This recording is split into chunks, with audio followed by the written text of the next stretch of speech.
mkuu wa majeshi ya Marekani amefutwa kazi na waziri wa ulinzi wa nchi hiyo Pete Hegseth. Mkuu huyo wa wafanyakazi wa jeshi la Marekani kwa jina Randy George amefutwa kazi jana Alhamisi mnamo Aprili 2 mwaka huu 2026 na waziri wa ulinzi Pete Hegseth kwa sababu ambazo bado hazikuwekwa wazi. Hata hivyo, Pentagon ilithibitisha kwamba George ambaye alikuwa amebakiza zaidi ya mwaka mmoja katika muhula wake awali alishauriwa kujiuzulu, lakini baadaye taarifa zikatoka kwamba amefutwa kazi. Katika taarifa yake, Pentagon ilisema kwamba inashukuru kwa miongo yake kadhaa ya utumishi wake, wakisema tunamtakia mema katika kustaafu kwake. Hata hivyo, watoa habari wawili kati ya hao wakizungumza kwa sharti kutotajwa jina wamesema Hegseth pia amemfuta kazi Jenerali David Honi anayeongoza kamandi ya mabadiliko ya mafunzo ya jeshi la Marekani, na mwingine ni Meja Jenerali William Green, mkuu wa kikosi cha makasisi wa kijeshi. Huyu mkuu wa kikosi cha makasisi wa kijeshi huwa kazi yake kubwa ni ustawi wa kiroho kwa wanajeshi, maadili pamoja na kujua dini, ambapo baadhi ya vitu anavyosimamia ni pamoja na kusimamia makasisi wote wa jeshi, yani chaplain, yani vijana wale walioenea katika vitengo mbalimbali. Lakini kwa huduma ya kiroho ni kuhakikisha kuwa wanajeshi wa imani zote, wa Kristo, Waislamu, Wayahudi na wengineo wa maeneo tofauti tofauti wanapata fursa za kuabudu na huduma za kiroho hata wakiwa vitani. Na kingine ni kutoa ushauri wa kimaadili kwa viongozi wa kijeshi kuhusu masuala ya kimaadili, yani ethics, na maadili ya kazi, yani character development ndani ya jeshi. Kikubwa kingine ni huduma ya ushauri kwa maana ya counseling, kusimamia huduma na nasaha zinazotolewa kwa wanajeshi wenye msongo wa mawazo, matatizo ya kifamilia na kiwewe cha vita, yani kutokana na kuchanganyikiwa ama pengine kudhuriwa au ukali wa vita. Hata hivyo, idara hiyo haikutoa sababu ya kuondoka kwa George, jambo ambalo linakuja wakati jeshi la Marekani likiendelea kujenga vikosi vyake vya Mashariki ya Kati, huku likifanya operesheni kubwa zaidi dhidi ya Iran. Mashambulizi ya Marekani katika eneo hilo yanafanywa kwa kiasi kikubwa na jeshi la wanamaji na jeshi la anga, ingawa wanajeshi wa jeshi la Marekani wametumwa Mashariki ya Kati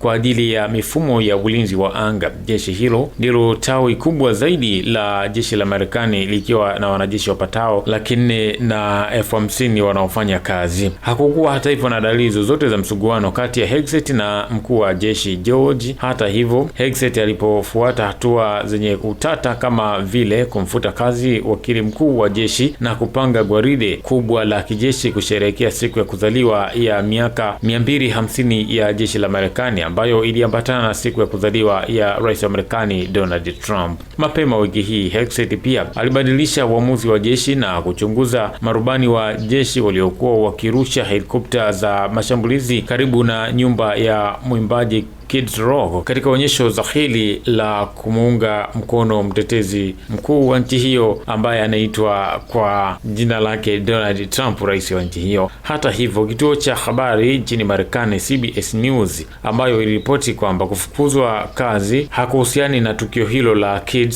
Rock. Mmoja wa maafisa alisema msaidizi wa zamani wa kijeshi wa Pete Hegseth na makamu mkuu wa wafanyakazi wa jeshi Jenerali Christopher Lanive atachukua nafasi ya George kama kaimu kwa muda mpaka mkuu mwingine atakapotafutwa mnamo mwezi Juni mwaka huu 2026. Wakati hayo yakiwa yanaendelea, vita ikiwa ipo katika siku yake ya takribani 26 sasa, inaelezwa kwamba maelfu ya wanajeshi wengine wa Marekani wanaelekea Mashariki ya Kati, huku utawala wa Marekani wa Donald Trump ukisisitiza kwamba maendeleo yamepatikana katika mazungumzo na Irani na umetishia kuzidisha vita ikiwa makubaliano hayatafikiwa hivi karibuni. Meli ya kubeba ndege ya USS George W. Bush imetumwa jana Jumanne mnamo Aprili 2 na imepangwa kwenda Mashariki ya Kati pamoja na ndege 3 za kivita, maafisa wawili wa Marekani wameeleza. Kundi hilo la ndege za mashambulizi lina zaidi ya wanabaharia ambao ni wanajeshi takribani 6,000 na inakuja huku maelfu ya wanajeshi wengine kutoka kitengo cha 82 cha ndege za anga pia wakiwa wameanza kuwasili nchini Irani na maeneo mengi ya Mashariki Mashariki ya Kati, ambapo ni maalum kwa ajili ya vita hii inayoendelea kati ya Marekani na Israel dhidi ya Iran, kulingana na maafisa wengine wawili wa Marekani. Ingawa wengi wa wanajeshi hao ni sehemu ya mzunguko wa vikosi vilivyopangwa kabla ya vita, baadhi ni miongoni wa wanajeshi wa parachuti takribani 1500 ambao utawala wa Donald Trump uliamua kuingia katika eneo hilo wiki iliyopita. Utawala wa Trump haujasema wanajeshi hao watafanya nini katika eneo hilo, lakini ndege hiyo ya kikosi cha 82 hatari zaidi ya ndege za anga imefunzwa kutumia parachuti kuingia katika eneo lenye uadui na linalogombaniwa ili kulinda eneo hilo muhimu na kumaliza operesheni zake, maeneo kama viwanja vya ndege na maeneo mengine ya kimkakati ya nchi husika. Meli ya jeshi la wanamaji la Marekani iliyobeba takribani wanamaji 2500 iliwasili pia hivi karibuni Mashariki ya Kati, na wanamaji wengine 2500 pia wanatumwa kutoka California wiki hii kuelekea katika taifa hilo la Irani.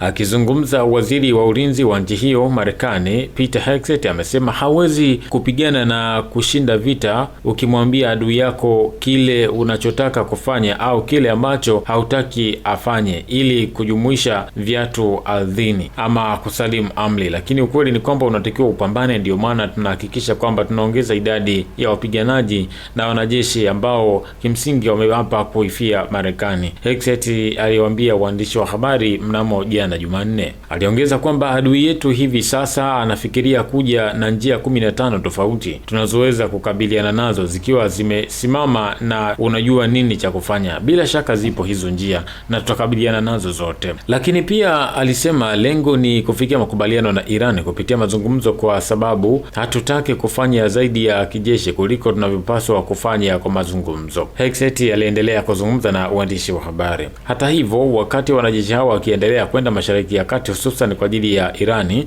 zana nyingine za ziada zinaingia eneo hilo, huku vita vikisumbua wanajeshi na mali ambazo tayari ziko katika eneo hilo. Meli kubwa ya kubeba ndege duniani USS Gerald R. Ford iliungua moto mnamo Machi 12 baada ya kushambuliwa na wapiganaji wa Irani, jambo lilolazimisha kuondoka kutoka Bahari Nyekundu hadi kwenda Bahari ya Mediterranean ili kufanyiwa matengenezo katika kituo cha jeshi la majini huko Crete, Croatia. Ingawa Ford sasa iko Croatia kwa muda wa mapumziko na matengenezo, viongozi wa jeshi la wanamaji walifika na walisema shirika hilo la kubeba ndege huenda likawa na rekodi kubwa kwa muda wa kupelekwa kwake. Shirika la kubeba ndege la USA Abraham Lincoln pia liliwasili katika eneo hilo mwezi Januari kwa matengenezo.